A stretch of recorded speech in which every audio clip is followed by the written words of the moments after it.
வணக்கம். இது people English series. இந்த வீடியோல நம்ம ரிமைண்ட் என்ற ஒரு வேர்ட் பத்தி தெரிஞ்சுக்க போறோம். கூடவே remind of and remind about இந்த டூ ஃப்ரேசஸ்க்கும் என்ன வித்தியாசம் அதையும் நம்ம தெரிஞ்சுக்கலாம். பொதுவா ரிமெம்பர் அண்ட் ரிமைண்ட் இது ரெண்டுக்கும் என்ன வித்தியாசம் அப்படின்னா, ரிமெம்பர் அப்படின்னா ஒரு விஷயத்தை ஞாபகம் வச்சுக்கிறது. ரிமைண்ட் அப்படின்னா அடுத்தவங்க நமக்கு ஞாபகப்படுத்துறது, இல்ல நாம அடுத்தவங்களுக்கு ஞாபகப்படுத்துறது. இதை நம்ம ரிமைண்டுன்னு சொல்லுவோம். எதை ஞாபகப்படுத்தணும் அப்படிங்கிறப்போ நம்ம அதை டூ பக்கத்துல சேர்த்து சொல்லுவோம். அதே மாதிரி யாருக்கு ஞாபகப்படுத்தணும் அப்படின்றத எப்பவுமே அந்த ரிமைண்ட் பக்கத்துல நம்ம சேர்த்துதான் சொல்லுவோம். இப்ப எனக்கு ஞாபகப்படுத்து, ரிமைண்ட் மீ. அவனுக்கு ஞாபகப்படுத்து, ரிமைண்ட் ஹிம். அவளுக்கு ஞாபகப்படுத்து, ரிமைண்ட் ஹர். இந்த மாதிரி சேர்த்துதான் நம்ம எப்பவுமே சொல்லுவோம். சாவியை எடுத்துக்கணும், எனக்கு ஞாபகப்படுத்து, remind me to take the keys. பால் வாங்கணும், அவனுக்கு ஞாபகப்படுத்து, remind him to buy milk. டோரை லாக் பண்ணணும், அவளுக்கு ஞாபகப்படுத்து, remind her to lock the door. எல்லாம் லைட்டையும் ஆஃப் பண்ணிட்டு தான் வரணும், ஞாபகப்படுத்து அவளுக்கு, remind her to turn off all the lights. So இந்த மாதிரிலாம் நம்ம இந்த ரிமைண்டர் நிறைய யூஸ் பண்ணுவோம். இப்போ என்னோட ஒய்ஃப் டேப்லெட்ஸ் எடுத்துக்கணும்னு எனக்கு ஞாபகப்படுத்தினாள். ரிமைண்டோடைய past tense reminded. So my wife reminded me to take my bills.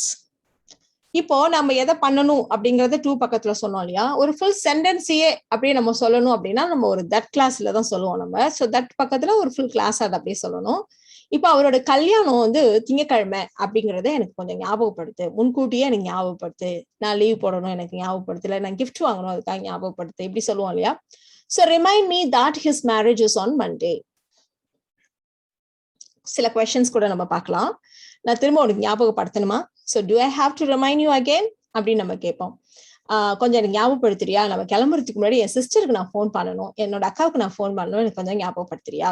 So can you remind me to phone my sister before we leave. So இது எல்லா இடத்துலயுமே பாருங்க, யாருக்கு ஞாபகப்படுத்தணுங்கிறத ரிமைண்ட் பக்கத்துல நம்ம அப்படியே கொண்டு வந்துட்டே இருக்கோம் இல்லையா?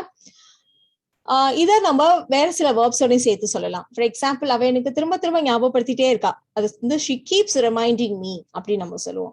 அதே மாதிரி அது ரொம்ப நமக்கு தொல்லையா இருக்கு, திரும்ப திரும்ப ஞாபகப்படுத்திட்டே இருக்கா அப்படின்றனா, இல்ல எனக்கு ஞாபகம் இருக்கு, போதும் ஸ்டாப் பண்ணு அப்படின்னு நம்ம சொல்லுவோம் இல்லையா? ஸ்டாப் ரிமைண்டிங் மீ அப்படின்னு நம்ம சொல்லுவோம். போதும் ஸ்டாப் பண்ணு அப்படி சொல்றதுக்கு ஸ்டாப் ரிமைண்டிங் மீ அப்படின்னு நம்ம சொல்லுவோம். அடுத்து நம்ம பார்க்க போறது இந்த ஃப்ரேஸ் ரிமைண்ட் ஆஃப். ஏதாவது ஒரு விஷயம் நமக்கு வேற விஷயங்களை ஞாபகப்படுத்துது, இல்ல ஒருத்தர் நமக்கு வேற யாரையாவது ஞாபகப்படுத்துறாங்க அப்படின்னா நம்ம இந்த ரிமைண்ட் ஆஃப்ங்கிற ஃப்ரேஸை யூஸ் பண்ணுவோம். இப்போ ஒருத்தவங்களை பார்த்தா நமக்கு நம்மளோட சிஸ்டரோ நம்மளுடைய அம்மாவோ யாரோ ஒருத்தவங்க நமக்கு ஞாபகம் வருவாங்க இல்லையா? ஸோ அந்த மாதிரி சமயத்துலதான் நம்ம இந்த ரிமைண்ட் ஆஃப்ங்கிற ஃப்ரேஸை நம்ம யூஸ் பண்ணுவோம்.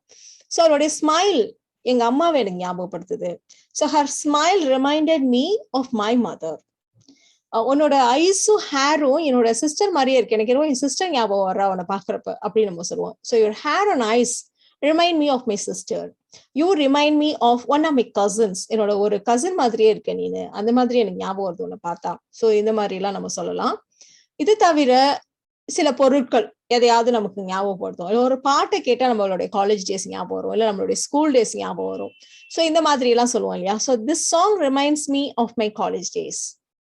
This photo reminds me of my school days. ஏதாவது ஒரு விஷயம் எனக்கு டக்குன்னு ஞாபகம் வருது இந்த போட்டோ பாக்குறப்ப அப்படின்னு சொல்றப்போ this photo reminds me of my school days. So இந்த மாதிரிலாம் நம்ம சொல்லலாம்.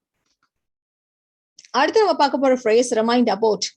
இதை பத்தி ஞாபகப்படுத்து, அதை பத்தி ஞாபகப்படுத்து. ஸோ இந்த மாதிரி சொல்றதுக்கு ஃபார் எக்ஸாம்பிள், அவனை பத்தி எனக்கு ஞாபகப்படுத்தாது. So don't remind me about him. டாக்டரோட அப்பாயின்மெண்ட் இருக்குன்னு அவனுக்கு ஞாபகப்படுத்தினாள். ஸோ டாக்டரோட அப்பாயின்மெண்ட் பற்றி அவனுக்கு ஞாபகப்படுத்தினாள். So she reminded him about the doctor's appointment. இப்போ நீ எனக்கு ஒரு வாக்கு கொடுத்த இல்லையா? ஸோ அதை பத்தி நான் ஜஸ்ட் ரிமைண்ட் பண்றேன் உனக்கு. So I just remind you about your promise.